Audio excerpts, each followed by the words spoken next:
Hi, welcome back to Jen's Addiction. I'm so glad you came back to see me today for my Record Store Day Black Friday 2025 roundup. I kind of say roundup. I don't have a lot to round up. It was a little bit of a good day and a kind of a disappointing day for us in that a lot of the things that we were looking for, it seems that the record store that we went to this year for the Black Friday Record Store Day did not even order. So that was a little bit of a kind of like moment. Like some of these titles, they didn't even bother to order. They just didn't see any need.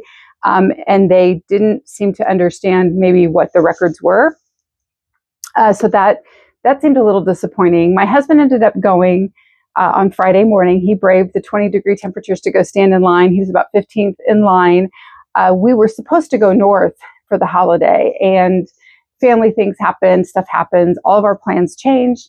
We ended up staying home, and I had some family come here. So between just kind of being tired and cold, and there were records I wanted, but I wasn't like, I wanted to kind of stay home where the family was and help everybody get ready in the morning before they had to leave. So Brandon hightailed it up to the record store to kind of dip in and dip out, right?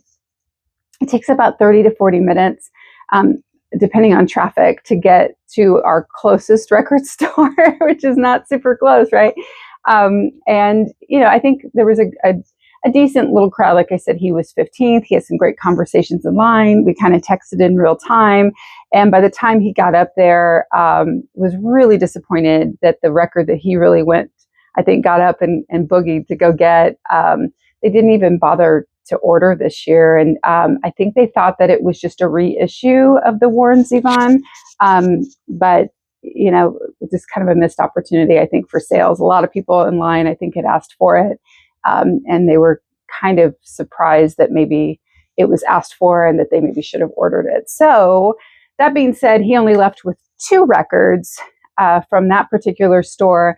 And my son's girlfriend, bless her heart, 3 hours away, went to my old local record store and ended up picking up, actually 2 record stores that day, picked up Aha for me, picked up the Warren Zevon, which is what he really wanted. And we also got the Beat, the BBC sessions. And she picked up a couple of things that she'd been looking for herself and for my son.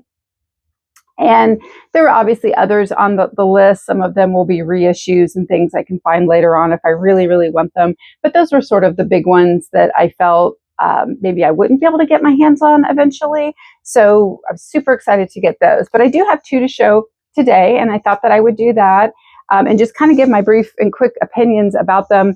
I will say too, I know a lot of people probably have opinions about Record Store Day.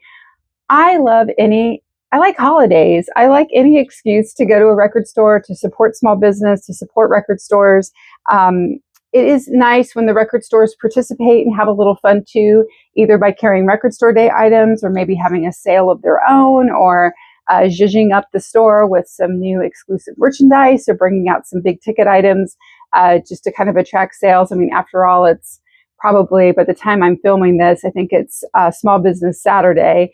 And then, of course, Black Friday on Friday. So it is definitely a retail-driven day of the year. I kind of expect businesses maybe to respond to that. When they don't, I guess it's their choice as a business owner to do so. I just think it's a little bit more fun when everybody participates or has, it only benefits the business. As a fan, though, I will probably continue to support the day itself in whatever form it takes, because I like the experience. My husband did have some good conversations with people in line. Like I said, this particular Black Friday turned out to be different than what we originally planned it to be. And sometimes you have to roll with the punches, and it is what it is. But that being said, I enjoy any excuse to kind of hook up with other like-minded music lovers. It also reminds me of Free Comic Book Day, which I always loved. I kind of treated that as a national holiday. So any of those I'm really, really on board with. So that is bringing me then to the 2 records that he did happen to pick up that morning. And the first one being Bad Brains, Live at the Bayou. This is 2 separate live recordings. The first time it says that these are previously unreleased, complete recordings and concerts from 1980 and 1981, showcasing some of the band's earliest live recordings recorded in Washington, D.C. At the Bayou. These are 180 gram 2 LP sets. It says Don Zantara at the iconic Inner Ear Studio is who mixed these, and it is limited to 3,000 copies worldwide. So this is definitely one that, you know, a kind of earmark that I really, really would like to have had. I don't even know if these are numbered. If any of you guys picked one of these up and yours is numbered, I would love to know. I've paid little to no attention. It is a gatefold, so there is that kind of inner gatefold. I think that's a photograph probably from them performing at the Bayou. I love Bad Brains. Eye Against Eye is probably one of my favorite albums and songs, but just to kind of give you an idea, I played these already. They're weighty. They feel good. They sound great. And for recordings of that era, man, I can't find any fault in them. I think they're absolutely brilliant. And on the first record, side one, the very last song on that side that they end with is their version of Paranoid. So it is so good. I mean, it's just one of those hallmark listening moments when you listen to Bad Brains that just kind of goes like, yeah, like they're so good. Like they just knock it out of the park every time. I just think they're fantastic. Like I said, I always love them. So I was super thrilled to pick that one up. If you have a chance to get it and you don't, and you like that kind of music and you like them, snag it, because I don't think you will be disappointed. Now, the next one, this is a first time for us ever buying a Rhino Reserve cut from analog tape. So Curtis Mayfield's first album, iconic album, and it is packaged really nice. You had to kind of slit that part open to open it up.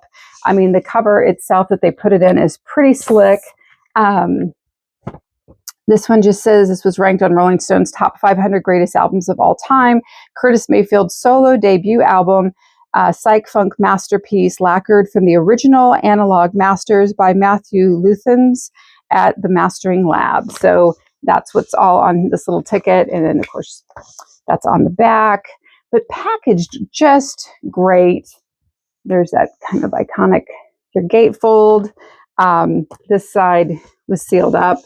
And then your record is on this side. Again, a really heavy, nice record. And boy, does it sound so good. Like this is, like I said, our first Rhino Reserve record. And I could not be more pleased. So there's the record itself.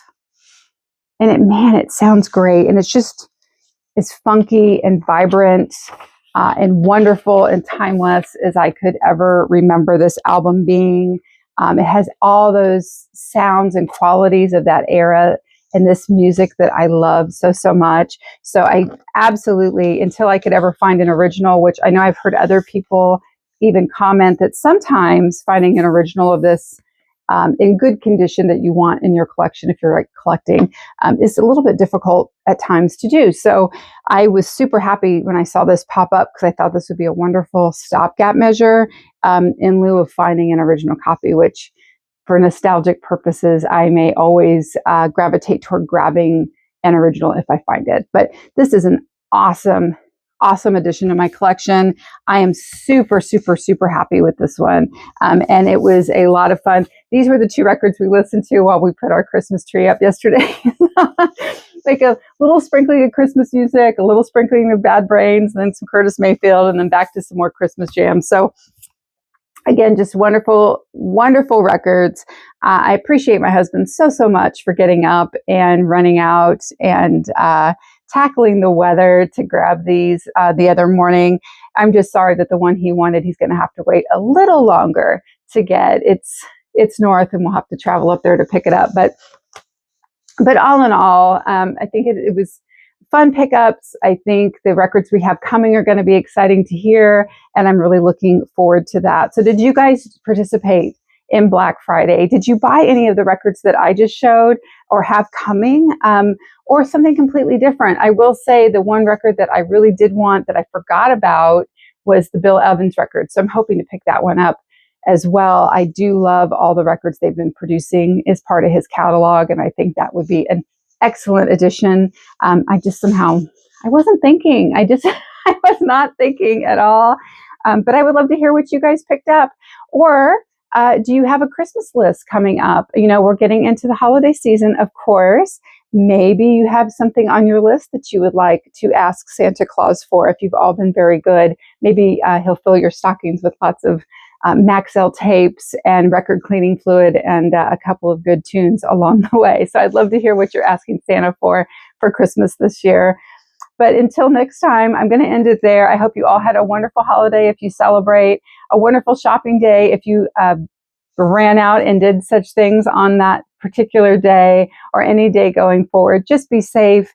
Enjoy your families, enjoy your time with friends, or even just time on your own if you get some holiday time off. It's kind of that type of year and that time of year. So just be good to yourself and good to others. And until next time, keep spinning some great tunes, and I'll see you all back here real soon. Bye-bye.